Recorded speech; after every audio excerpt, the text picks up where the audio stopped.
have our regular city council meeting, March 23rd, 7 p.m. All mayor and council are present along with staff and members of the community. Welcome. We'll have a prayer or thought by Council Member Monson, followed by the pledge. Our dear Heavenly Father, we're grateful for this day. We're grateful that we could be here together as council and members of the community. We're grateful for the city that we live in and ask that we might be able to discuss and make choices that'll best impact those that live here. We're grateful for the moisture which we have received and ask that thou will continue to bless us. We ask that thou will watch over and protect us, that thou will help us to be mindful of those that are in need and be aware of others that might not be able to make their concerns noted or voiced to us, that we might be able to be mindful of those things as well. We're grateful for all that we have, and we say these things in the name of thy Son, Jesus Christ. Amen. Amen. I pledge allegiance to the flag of the United States of America and to the republic for which it stands, one nation under God, indivisible, with liberty and justice for all.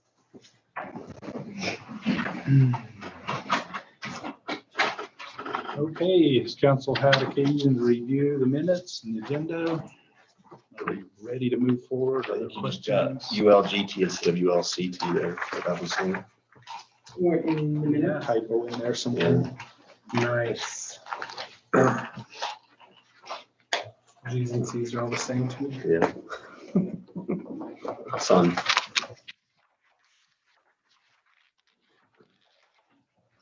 Page, whatever that is. Yeah, reports. Yeah, under, it's like 4 paragraphs up from the bottom.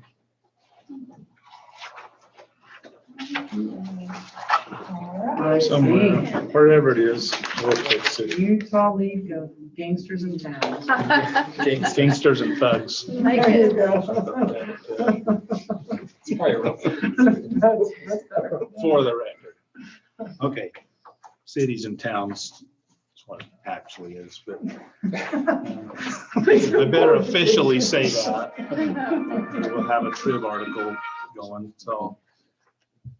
Okay, I accept the motion. A motion that we approve the consent agenda and minutes from the March 9th meeting. It's Monson and Turk, all in favor? Aye. Sounded like everybody and the opposed. We only have one item on here that we're gonna, it's only a discussion item anyway, but I don't suppose we have a declaration of conflict with that one. So is there any member of the public here this evening that would like to address council on any issue on or off the agenda? Seeing none, have we had any electronic comments that have been made by chance? Okay, so, and that would have, that's just that public input, but then specifically, have we had any budget requests from the public? Is there anybody here to address budget requests from the public? Okay, we'll move on to reports then. I attended the CDBG, that's a community development block grant state policy board committee that I'm a member of for the Southeast District today. And the most important thing we do is a lot of these big federal programs, when the money comes into the ALGs, is we decide the formula that determines how that's dispersed. And we went over 2 years ago, we spent nearly 2 years worth of meetings hashing out the compromise position between kind of the more urban and the more rural counties, and a more sophisticated way to make that allocation that would be more fair. And we came to a great compromise. And the problem we have now is that half of the board members and half of the staff that went through that process to arrive at the great compromise have turned over. And they are wanting to re-engage that discussion in September. So I I really hope that I can convince them to stick with what we did because it's working exceptionally well, I think, for everyone. And they have no idea the nightmare that awaits them if they open that can of worms. But I'll let you know how we hold out on that. Anything else? Anybody reports from council on anything? Is it planning and zoning? They talked about ADUs a little bit and rewording those, but An ADU, meaning? accessory dwelling unit, which is Okay. like the homes and basements, or they could be attached to. So, Right. Well, if you get any recommendations, we'll hear them, right? yeah. Okay. Anyone else? Harold Lyman just sent me some interesting history facts and he asked if I'd mention them, and I think they're really worth mentioning. They're all March, but March 6th, Walter C. Lyman was elected the president. March 6, 1916, Walter C. Lyman was elected the president of the Blanding City Council. March 22nd, 1967, Bill Redd became the mayor. And then March 3rd is Cliff Bradford's birthday. And as most of us know, he's one of only 2 people alive who worked in the water tunnel going under the building. So March 25th was the day that Blanding was selected as the location for the National Guard unit. So it's great information. I appreciated it. Those old minutes are fun to read. And in 1916, it would have officially been a town council. And it became an incorporated city in 1940. And Marvin Lyman was the last town council president and the first incorporated mayor because he served 10 years, 5 years on either side of that event. And he was also the senior council member who appointed Bill Redd as the mayor in 1967. Anyway, I've read some of those histories. They're fun. Okay, anything else? What do we have from administration? Real quick before the item that's listed there, we met with the county today, just in general to go over the upcoming election, because we have actually 4 positions open this upcoming election.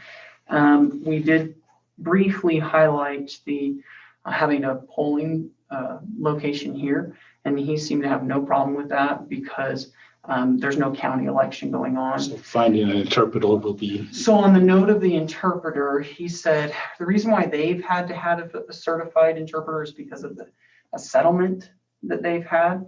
He's not sure if we're bound by that. In some ways, I think we could be held to that standard because the county runs our election. So he's looking into that. But they literally have to bring in interpreters from out of state. There's no one here in the region that does that.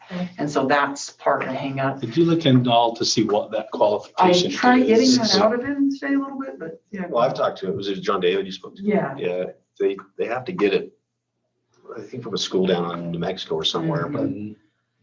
but I'll have to ask him again. He didn't.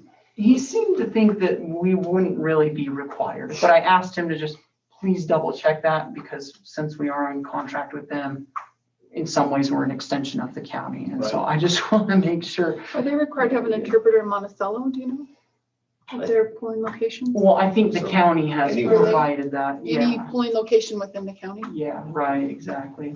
So anyways, that's just kind of FYI. Hopefully we'll find out more. I'd like to still follow up and see if we can learn a little more about that certification and then maybe throw a net out there for people who may want to seek to I become definitely certified. agree. That's what I was trying That to would be get from awesome. him today when we were talking is, hey, see if you can find out. Serves us, Yeah. helps, makes it easier for the county. But So the next thing, the noticing of public hearings. So this is an oversight on my part.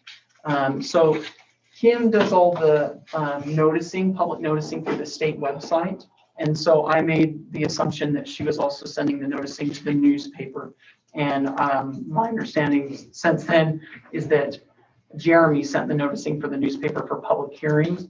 So the public hearings that we held 2 meetings ago, we're going to have to notice them in the paper and then you'll see them come back before you. So the stuff about the purchasing policy, the mayor's designee, those things. And then at that same time, we'll be bringing back the code changes related to the transportation master plan. But that'll be, because our paper goes out and everybody gets it about Thursday, it won't be in time for this next city council meeting. So it'll be the second meeting in April, you'll see all those same public hearings coming before you again, just as making sure we legally are dotting our i's and crossing our t's. And not everything that requires a notice requires not everything requires the paper notice. Right? Some things are Correct, yeah. only require the state notice. Exactly, and so that was an oversight on my part. I should have double checked. Okay.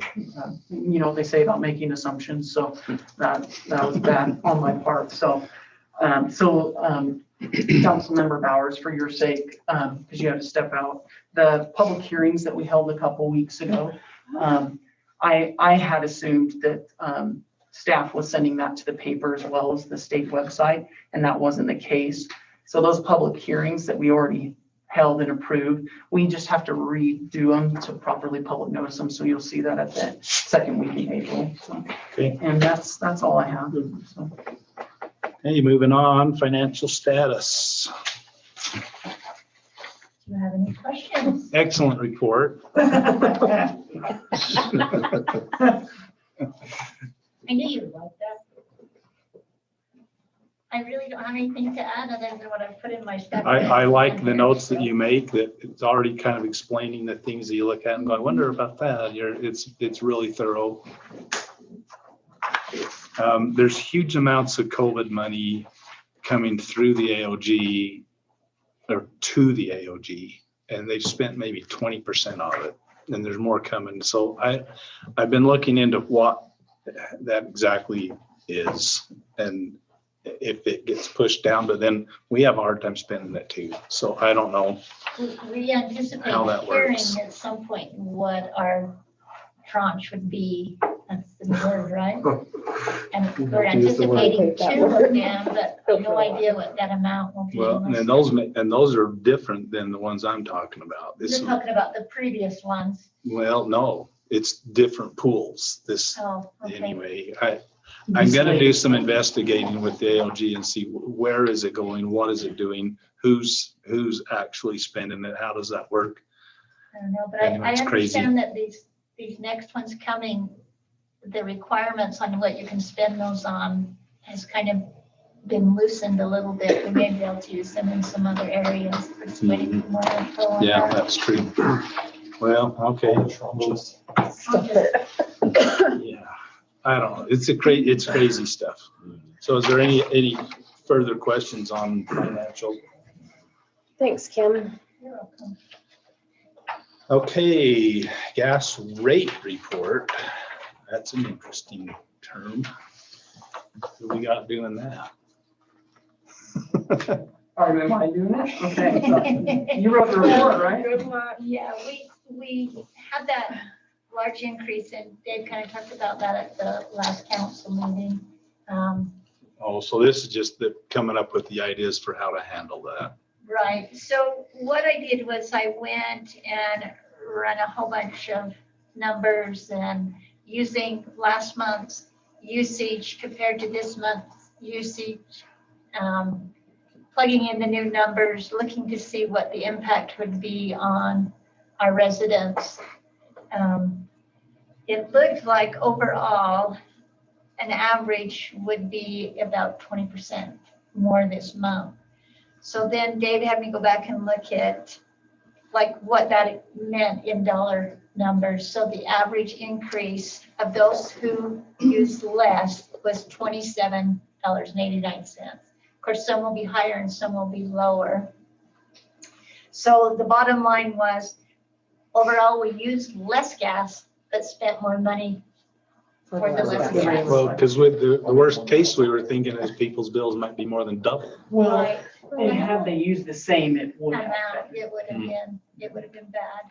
I've got a few customers that are going to see a little bit higher on the higher end. I think I had one that was at $100. Theirs was $100 more than last month because of the amount that they Are use. these residential customers or? Yes. That's my yes. question too. How does this impact our Commercial. commercial businesses? Commercial is seeing, of course, because they use more gas, Hmm. their increases will be larger, but the percentage is still about the same. So what we decided was, because originally we thought, gosh, that was a cold month. We were sure they used a bunch. And so we were thinking that we're going to have to allow everyone to spread it over 3 months. But then as we ran the numbers, we saw, oh, well, it's not a huge jump. And a lot of people are on equal pay, or if they want to go on equal pay to do that, that can, we already have measures in place to take care of Okay. that. And there were That's so not few, huge. there were so few That's good. residents that were impacted that we'll work with them one-off if it's really We've done that before. hard for them. And so- yeah, so Yeah, Well- it was a lot better than what we anticipated, but we kind of had to wait till we got those readings in to really get a good feel. So we did use less gas in February than we did in January. And so that was really beneficial. So I went through, I've looked at it, and I've highlighted, I've been through it a couple of times. I think we're in pretty good shape to just work with those who have a need or feel like they have a need. And we doing that customer driven then where like they get their bill and go, why is my bill so expensive? And then they call you and say, what's Yeah. going on? exactly. Yeah. Okay. Yeah, because most of them, it will be like $20 difference over the prior month. Yeah, so. some of them won't even see a change. In fact, we had several customers, like 161, that actually will see a less bill this month than they did last month because they of the, use so much less. of what they have used. That's good. Yeah, it was nice. It was a big relief. It was a Felt very like big we dodged a relief. bullet there. And that's why I forced Kim to report on this, because she really did the legwork to figure this out. I just want you to be aware that she did a great job figuring I that went out. to Texas for spring break and I told them, thank you for that. So on this note, though, we were already discussing it before this issue occurred, but this just brought it to the forefront even more for us as staff, is evaluating how we're purchasing. And so I've spoken with several other cities in Colorado, in Utah, that do their gas system like us.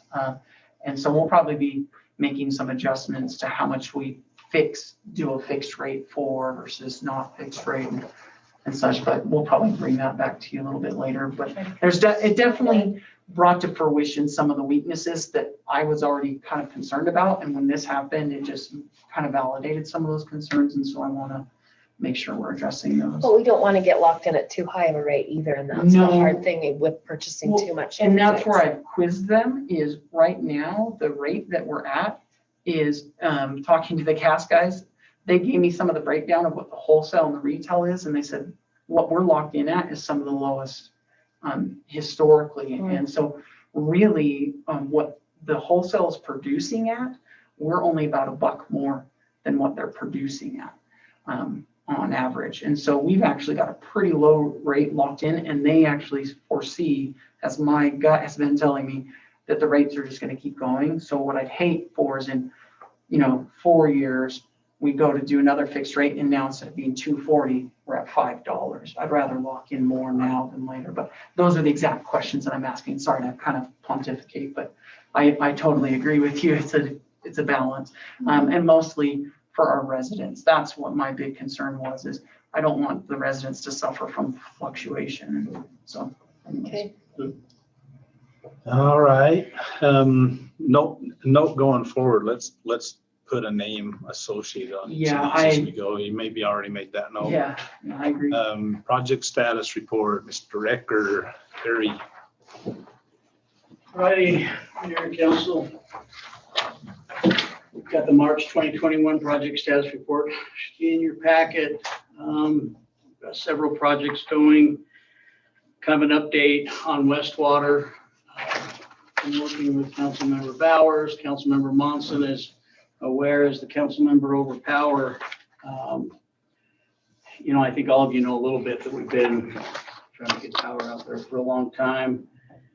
And so the estimate, I believe, like 1.1 million for Rocky Mountain Power to serve, just to get power to the boundary out there. And so I had thrown a crazy estimate together. And since then, I guess as part of the update, we have a better estimate now. And that estimate is, I don't know what the total is. I haven't added that up.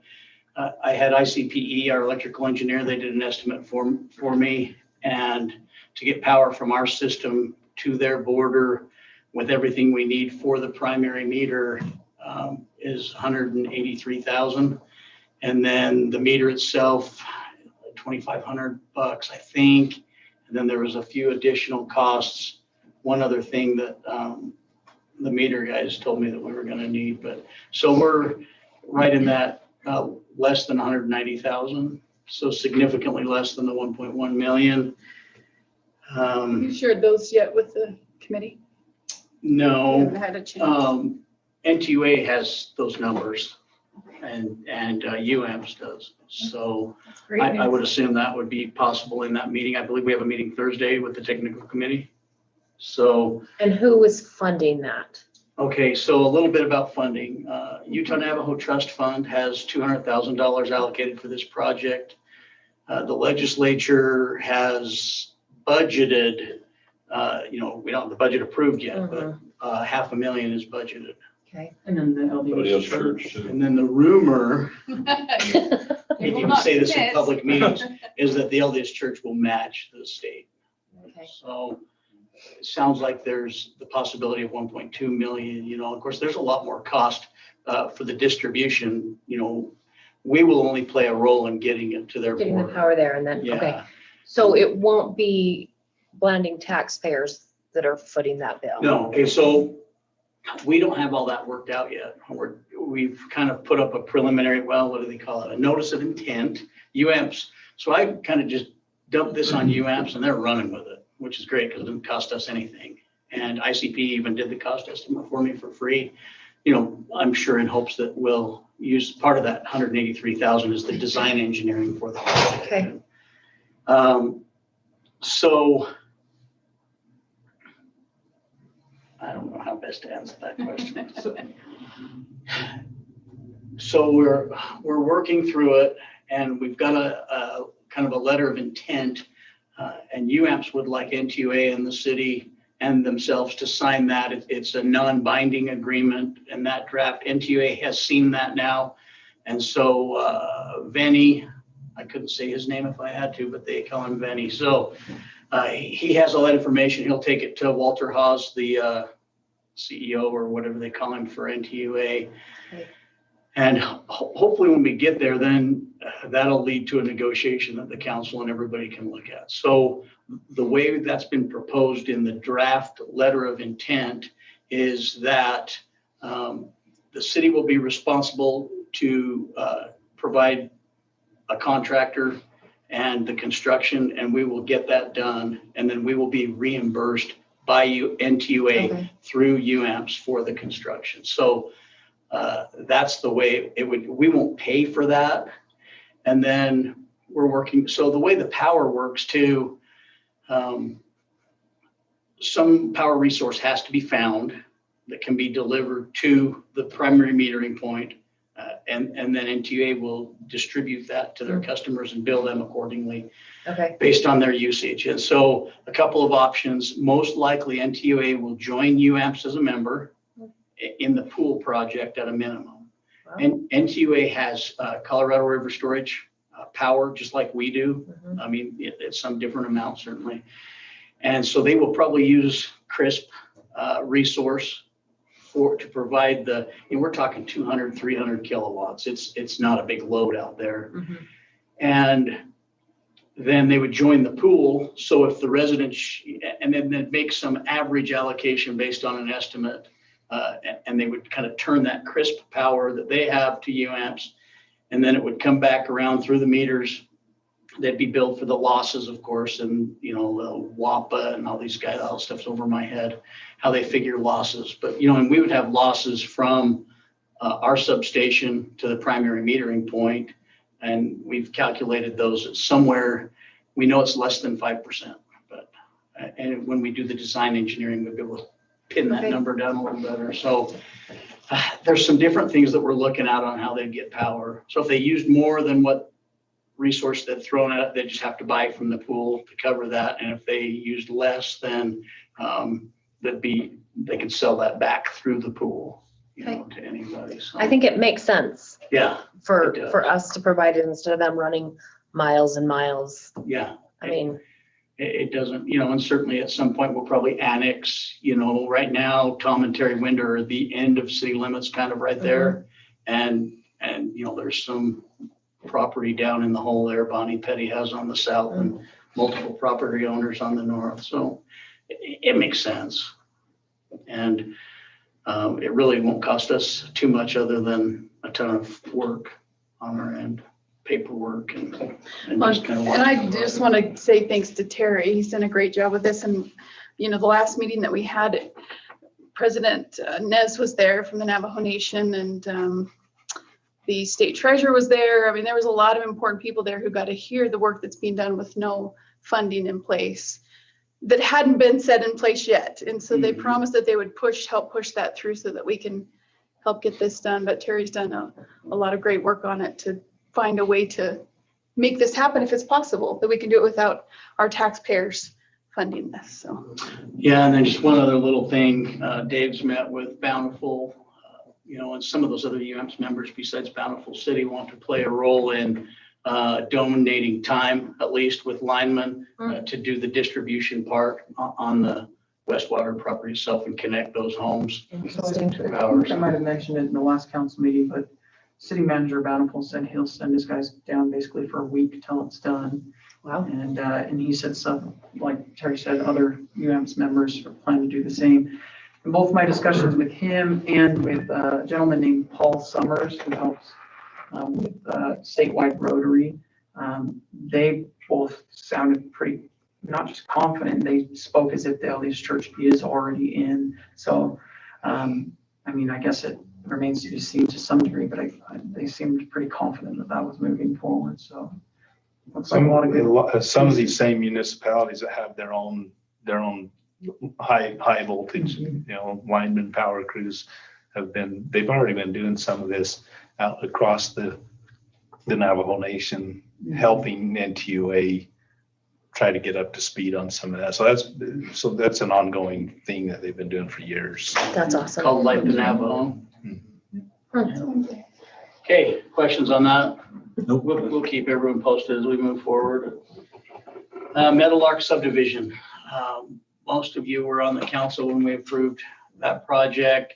So Windscape Development, AKA Joe Hurst, they had some opportunities to sell the project, and there was a different type of development that might go there. And they messed around with that for quite a while. And recently those negotiations have terminated, and that's not going to happen. So Windscape Development wants to move forward with their project. You've probably seen they are moving forward with their project. There's construction happening down there. And they're planning on building the exact subdivision that was approved by Blanding City Council in May of 2019. The little issue they have is we require as a city that any developer bond for all of the public improvements, the improvements that are going to be ours once they're completed. And that's a 2-year bond. Middle of May coming up, that bond expires. And so what we would typically do in that case is pull their bond, which kind of wreck them financially, and then we would get to build a subdivision. We don't want to build a subdivision. Joe wants to build one, and we don't want to ruin, so I guess. The public improvements. Yeah. Not the homes themselves. No, yeah. Excellent So clarification. Joe would like to extend his bond, because he's not going to be able to finish this by the middle of May. And What formal action is required to do that? So I think we do need a public hearing for that, if I'm not Do we? mistaken. Okay. I'll double I check would with guess Kendall, so. but I keep typing on the wrong keyboard here. Dave's talked with Kendall a little on that. And so I guess we kind of, tonight, we're looking, while he's figuring this out, we'd like kind of a nod from the council that we'd like to support Windscape Development and be willing to let them extend their bond. They have to do it for an entire year. That's the way the bonding company works. So when I've spoken with Kendall, our city attorney, he said, basically, their bonding, the minimum they can do is a year extension, but our agreement with them, we can limit it however we want. I really don't see any need to limit it more than a year. Well, originally I was saying 6 months. They're like, oh, we really only need 3 or 4 months extension. But then when we did all the background research, they found out they had to do an extension. That's the minimum. I'm okay with that. I don't know if the council has any issues with that. I had reservations on precedents and everything, but I think I think if it's a development we care about, I don't think that's a bad precedence to set, you know, of saying, hey, we're willing to work with you as long as you're moving your work forward. So anyways, and they've shown some of that in the last couple months here, so. So I'm seeing nods around, so I think the conclusion there is let's put the process in place so that we can formally consider extending that. What's the cost to us? Is there a cost to us? No, No, Just giving them time to do it, so. right. yeah, I mean, we just don't have the improvements So in yet. the extension, those are, is it spelled out the expectation of, Yes, Yeah. they have to be 100% complete. so that we don't get caught in this again? Yes. Yeah, and then the bond number will also have to be increased a little bit, and they've already provided us with an updated cost estimate. And so we already have that information, and we'll be able to work that into. That was one of the first things I asked them to do, Extension. was get an updated cost estimate and all of that. So. All right. Because if we ended up having to pull the bond, 1 year later, it would cost even more to build it, so, as a protection to the city. Okay, we'll move forward that way. I threw a couple new projects on the project status report. The AWIA, they say, America's Water Infrastructure Act. So this was passed through the EPA. They administer this act, and through the United States Congress. And in a nutshell, we have to have a risk and resilience assessment completed and certified to the EPA that we have it by June 30th of this year. And that's based on population, and at least our due date is based on population. And then the Drinking Water Emergency Response Plan, that's kind of one of the outputs that we'll get from the risk and resilience assessment. And that's not due until December 31st of this year. I would think we'd try and get that done quite a little bit quicker. Is that in-house stuff, or is it? Yeah. Technical beyond in-house capability? We do the distribution integrity management plan for our natural gas utility, and it's essentially risk and resilience.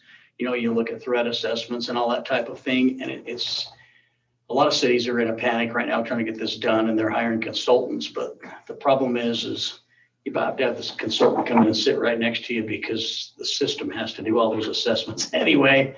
And so, yeah, it's something we'll do in-house. Okay. So be aware of those plans. I'm not into it far enough to know if we have to have council approval, adoption, or whatever, but we'll keep you aware of whatever they're looking for. I believe the certification is probably, I think it's going to be me if I'm the guy who prepares the plan. So, but we'll look at that, keep you posted.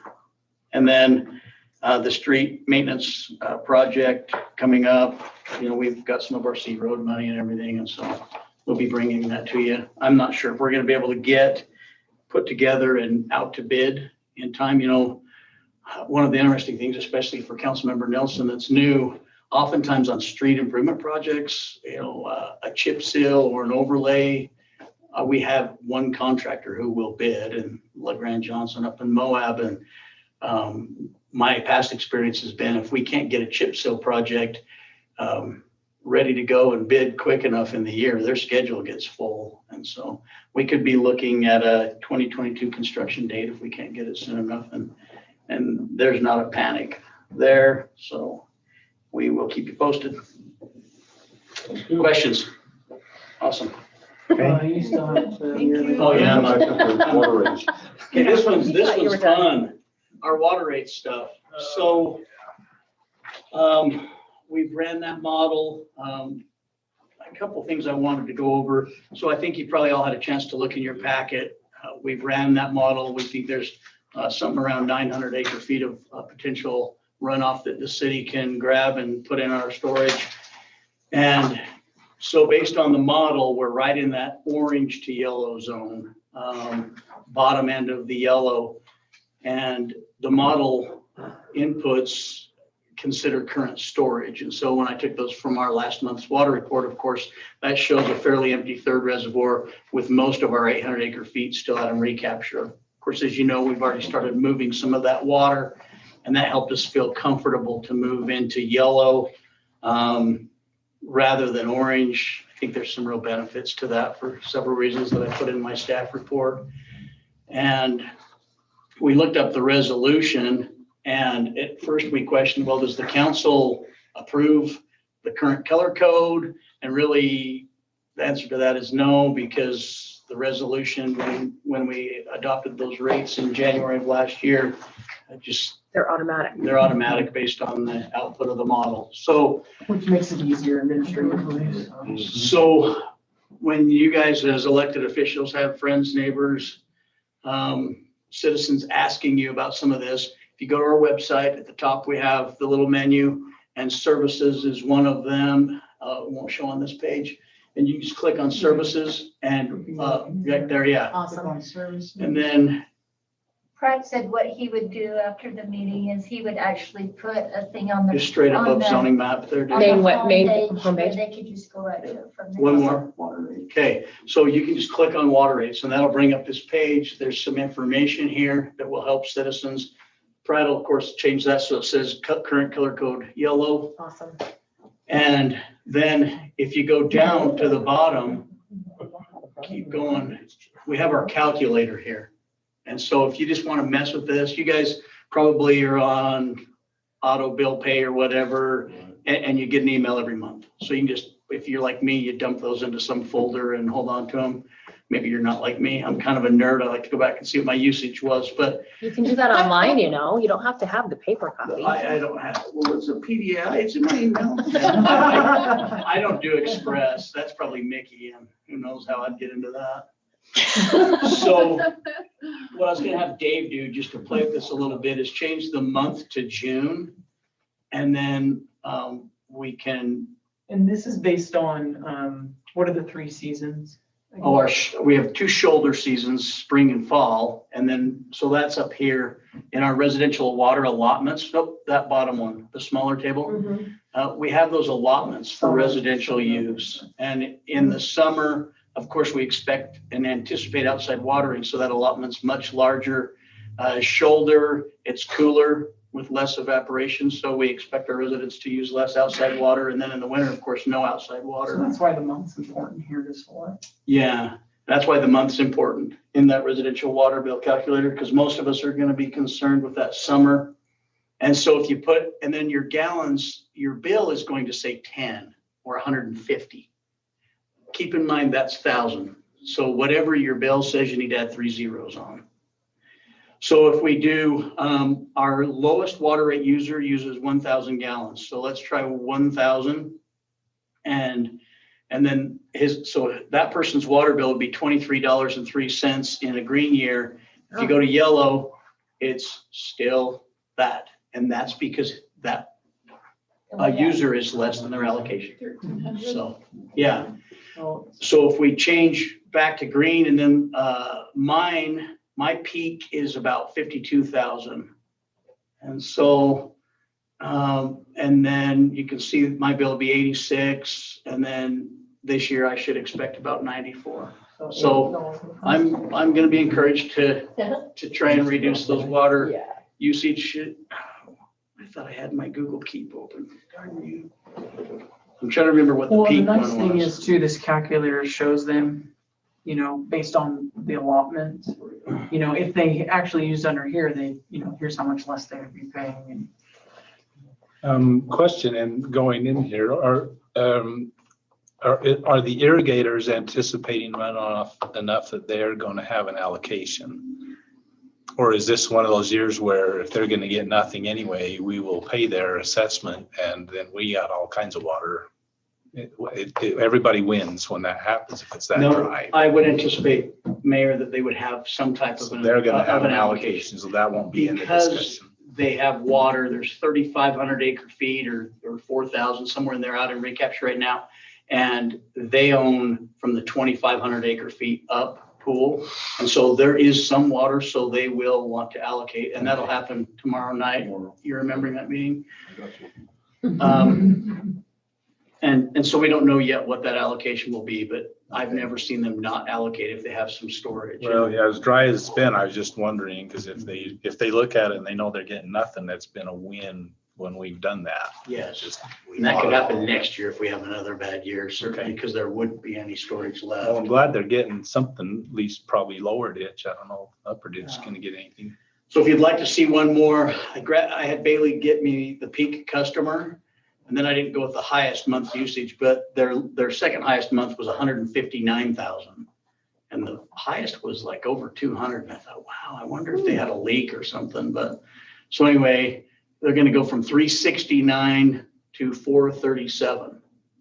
So, and that is a residential rate. Wow. That's Holy significantly, moly. that's significantly over their allotment, so they're using 250% above their They allotment. must have an amazing yard. They must have an amazing. It definitely incentivizes you to use less. And, you know, a user who's using that kind of water, we really do want to encourage them. I go back and look at my bills. I know, I'm looking at, I just pulled mine up and mine's like 77. I have Wow. a well, like, I don't know. So this one isn't you then? Maybe I your know. well's off I know. and you're actually running city water through your well. Through your, your sprinklers are probably running off the same. So other questions, we're gonna work with Pratt and. When does you know, this begin? April. If the rate changes on April 1st, April but, 1st. but It'll there, come in their next bill. it will come in the The May. May Yeah. 25th bill. Okay. We're gonna try to get some information out there so people are aware of that and our commercial customers. Well, I mean, our because goal like the is, school district. will one of the supply. baseline goals in this whole thing was we don't want to impact the little guy that's not using a lot of water, but if somebody's way over the top, they're gonna have to pay for that if they want to keep using that amount when it's scarce. And it looks like it's working exactly like Well, we. the truth is, when they're using so much, if I'm using that much, I'm actually using my neighbor's allotment, and so that's why you should have to pay for that. That's why excess. we kind of changed. And it, keep- but they're really doing that. You know, just one other little comment, we were trying to kind of keep revenue the same. You know, we'll use less water and conserve as a community and bring in the same amount of revenue to run the water utility and not have to raise rates because we seem to have droughts more often than not anymore. And so we would run into a budgetary shortfall with water if we just consistently were making less. Well, so Sherry, right now the recommendation is yellow, and I don't suppose we're gonna slide too far from that to change that when we make that official declaration. Well, we're the bottom end of yellow. Yeah. So I guess if we were gonna slide somewhere, it'd be probably towards orange. Well, yeah, but that's what I'm saying is I'm thinking probably that's where we would stay, but we need to be open to whatever reality we have in a couple of weeks. Yeah, and I think that's something we want to look at. And, you know, we've had years where you just had insane snow in April in San Juan County. And so we'd certainly want to reevaluate if we had a biblical Well, yeah, I storm. mean, if we had a monster storm hit us Or in May. even close to, you know, like Change it. Had a pretty good one a little bit ago. Yeah, I mean, that storm a couple weekends ago, almost 2 inches of water in Yeah, Camp it- Jackson. I mean, we would have 1.8. absolutely been on an orange year had it not been for that storm. So it was a real blessing. And are commercial customers affected similarly? on their rates? Yeah, they are. And institutional, you know, schools, churches, planning, parks and rec. Yeah. We have some of those numbers that we did when we put this together. I was looking at those the other day and shared that with Dave. And we can go in if a commercial customer wants to compare the last couple of years, we can pull those numbers for them. But this calculator on the website is based on just the 3/4 inch residential meter, correct? So it won't give you a good update if you have a 2 inch or 1 inch meter. Yeah, so even We'll have to do a yours at little your bit home more. Right, is one it's inch. one. So because of that, you have a larger allocation. And that's what. we No said. water pressure, but larger allocation. Move south, move south. I know. No. We can't have everything. I know. You're right at the top of that line, but there's Definitely. lots of water, it just doesn't flow very fast. Does not, that's for sure. No dishwasher. Yeah, it's tough up there. You gotta, I don't know if you could pressurize your system. I don't know if they let you do that. All right. No public hearing, discussion item, salary, staff salary, new hire retention offers. We had a little discussion on this. Yeah, so we brought this to you, I think the last city council meeting. It was asked to just kind of bring forth some numbers so you can really see it spelled out. So that's what I tried to do here. If you read the report, and tried to kind of give you some examples of if it were this type of salary or that type of salary. We were also asked to demonstrate, if you're above the mid, maybe a lower cap to the increase. I think one thing to keep in mind just in general is that with our compensation plan, this policy is really more of a backup, because with our compensation plan, the idea is that staff with their annual raises and everything, if they're performing well, should be where they need to be. And this is just a policy in the off chance, whether it's they're under market, which they shouldn't be under market, if they're getting their annual raises, or if they come to us and it's staff, that's been here a long time and it's within the budget, within the range, then it gives me a cap in which I can increase it, but still with the parameters of within the budget, within the range. And 10%. You find that the budget would still be the primary limiter. Right, exactly. You're not usually gonna have that much room in Right. somebody on a highly paid. And 10% under the mid just felt like, if you look at the examples, felt like a balance. And that's why I said 10% in the first place. Because after our discussion before, I'm like, well, should I have recommended more so that the council could have seen the fluctuation a little bit more? But the reason why I put 10% is I just wanted to put a balanced number in the first place. Not too large of a cap, not too low of a cap, one that I felt like could give me enough flexibility. But if it starts getting more than that, then the council needs to step in and say, hey, Dave, no, you can or you can't do that. So that was the idea behind it. Well, I came and talked to him because I struggled with the retention idea. That you explained you're looking for that cap, and I just would like to make sure that, I'm paid with public money, as a teacher. But I think that we need to make sure that our people are being treated fairly, being paid for their experience or education and so forth, just like I want to be. Mm-hmm. And I think if we do that and make sure that that's happened for all our people, that the retention thing won't become an issue because they'll want to stay here and they'll want to stay in their job. But the idea that I was getting from the last meeting is that we're just going to try to be throwing money out there to retain people. Yeah. And that's not okay. That's not okay. Right. Yeah, because that's I would actually say that's the antithesis of this policy.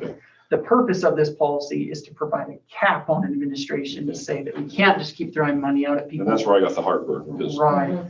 Yeah.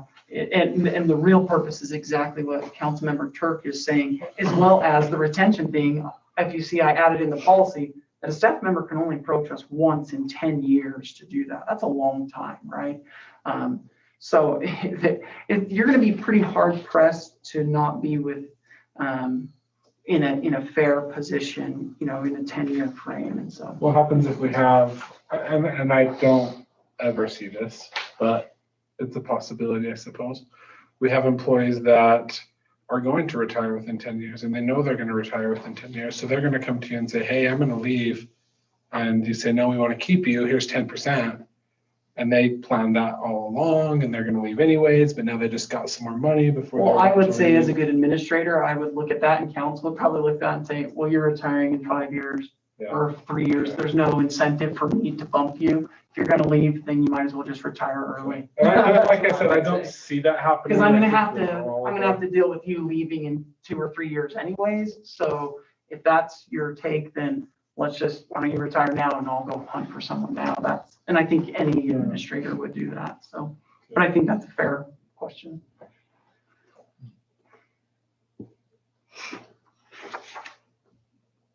Any other thoughts on tweaking or changing before we bring it back as a discussion, as a action item that we make decisions on? I still didn't see any verbiage in here about it.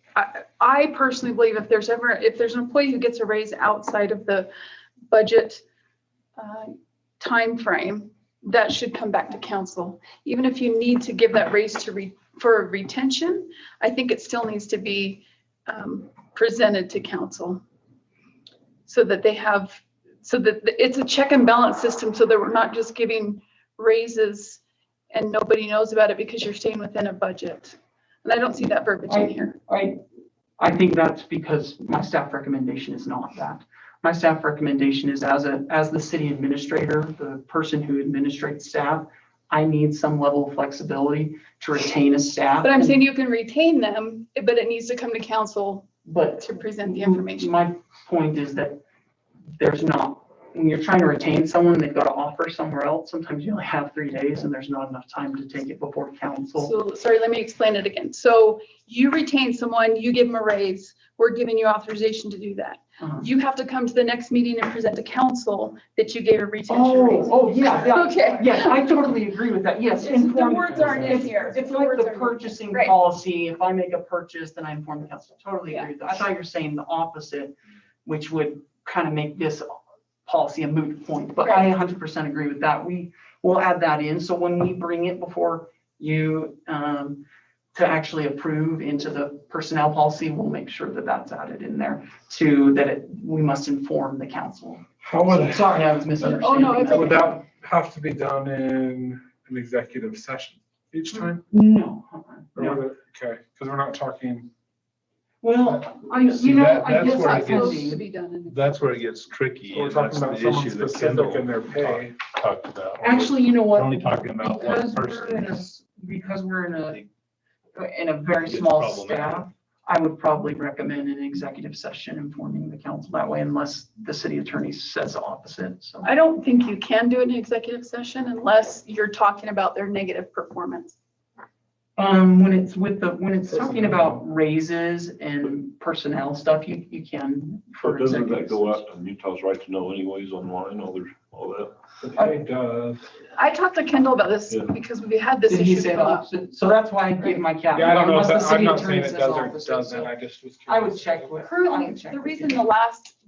the last one didn't have to go it could happen in an executive session because there wasn't a policy to even address it. Oh, I see. But if we set a policy, my understanding, we can talk to Kendall again, but my understanding is that it would have, unless we're talking about negative performance, the factors that are covered in the Open Meetings Act, then it has to go during. Yeah, I think what I was getting at, I totally understand what you're saying is, like in a big city where you have 3 street superintendents, and you say, hey, one of our street superintendents approached us, we gave them a 3% increase as a retention offer. Nobody knows exactly who that is. But in Blanding City, everybody knows the title is the name. And so that's where I would maybe consult with the city attorney to say, hey, yeah, we're not saying their name, but everybody knows whose that is. I think Does it this can be in the qualify? open meeting for this Maybe that's reason. part of- If you're offering somebody a raise, it's because their performance is exceptional. So it's And a you want to positive keep thing to them. say anyways, yeah. And so it kind of relates back to, you're not discussing a personnel problem that by definition is a closed session. You're complimenting somebody on their performance. So The hard thing is that everybody then knows, and I get that's Yeah, I awkward agree. and uncomfortable, Yeah. but again, it's part of the check and balance of. Well, I think you're right because Now, if you want to do it during a budget time, that's great time to do it, because then we can all talk and discuss in a budget More meeting. That's but- where, Right. that's where almost always these will happen anyway. I think sometimes even a retention, somebody, well, yeah, if somebody has an offer, you have to be able to act. Yeah. I get that. But really, almost all the salary stuff happens during Mhm. the budget stuff. This is rarely going to surface. I guess the But I think it's easiest good to have thing, in place though. And I think, there's a reason we're putting it in place because we realize we really didn't have any controls on I this. think the easiest thing to say is, 1, we'll inform the council, and 2, we'll do it in whichever way is appropriate through open meetings and the city attorney's recommendation. So So- That's all I was. So my question on this, have you gone through all of your employees? Are they where they're supposed to be? Have you gotten that deep into it yet? So you can see the scale here. I saw that. This just shows the mid, it doesn't show their individuals, but I've looked at all of our employees, they all, from what I could tell, just 30,000 foot look, they all are within the range. So we're where we should be. We are where we should be now. I haven't looked at that as far as evaluating, well, how long have they been here? Or have they been here 10 years and they're still not above the mid? Because our policy says that we want to try to get our employees to the mid within 4 to 5 years. And so I haven't done that deep of an evaluation, but we know everybody's within range. Now where they sit within that range, or if their compensation according to the study is accurate, I personally haven't made that dive yet. So, but that's definitely something I'm going to try to evaluate every year. And Kim and I had just talked about the compensation study to make sure, or the market study, make sure we're within market. We feel like every 3 years is a good time to just reevaluate it. Some cities do it every year. We think 5 or 10 years is way too long. Every 3 years, if we just reevaluate and do a market study, then we'll be on top of it. So, Thank you. Yeah, I think the notice that you bring would be an open meetings theme. And much in the same light as some years ago, the way the budgets had rolled around with police, they had some money and there's been some things going on and the performance of the department was exceptional. And we had an open meeting and we complimented them on these issues. I mean, they worked through playing shorthanded and there were a number of things that were presented. I said, therefore, we want to do a one-time bonus, all the officers. It was a pretty significant amount of money and we authorized it. And it absolutely should have been the open meeting because first of all, they should get the kudos. Second of all, we're spending money. And I think it would be the same thing here, even though it's going to boil down in some of these cases to one person, but before the amounts get very big, we're going to hit a budget limit that pushes it into the budget, the whole budget discussion anyway. So I don't think we're ever going to be talking about really big dollars under this policy.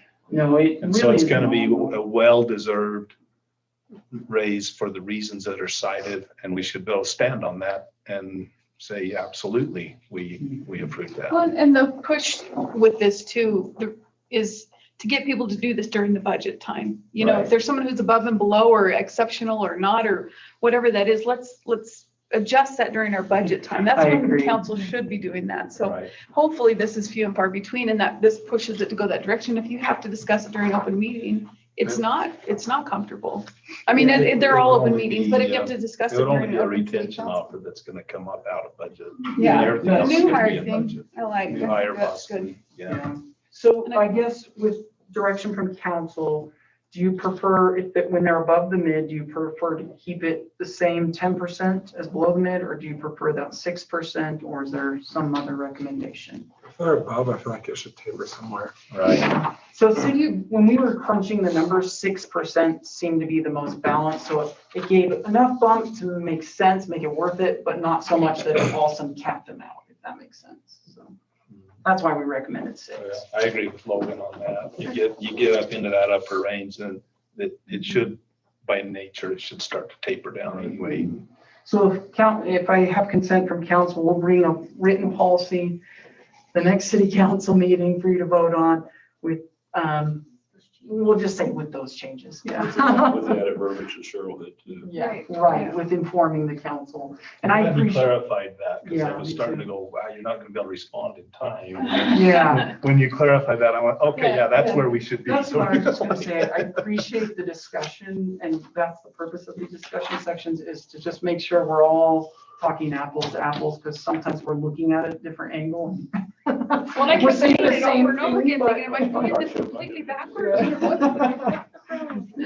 One last thing, Mayor, before we move on to close, is if you're planning on going to the League of Cities and Towns, whether it's virtual or in person, could you please email me by probably the end of next week, just so I know for sure, virtual or in person. And then if it's in person, we can work on getting the per diem that would be needed, and then work on getting you any reimbursements related to hotel. Now, your hotel reimbursements and wouldn't happen, and registration reimbursements wouldn't happen until after the conference, because if for some reason you didn't end up going, if that makes sense. So Okay, Sorry, by the 31st, you mean? If that's the end of next week, yeah. That's I'll put middle of next. week. Okay, sounds good. That way I just know a couple weeks in advance, so we can make sure all the ducks are in a row. I'm Thank making a you. motion that we adjourn. Excellent. I'll second that. It's only 8:00. Okay, that's Perkins and Monson, all in favor? Aye. Okay, you did work, everyone. Thank That's you. okay. No, it was, She'll forgive you it this was, one time. it was very productive time spent. We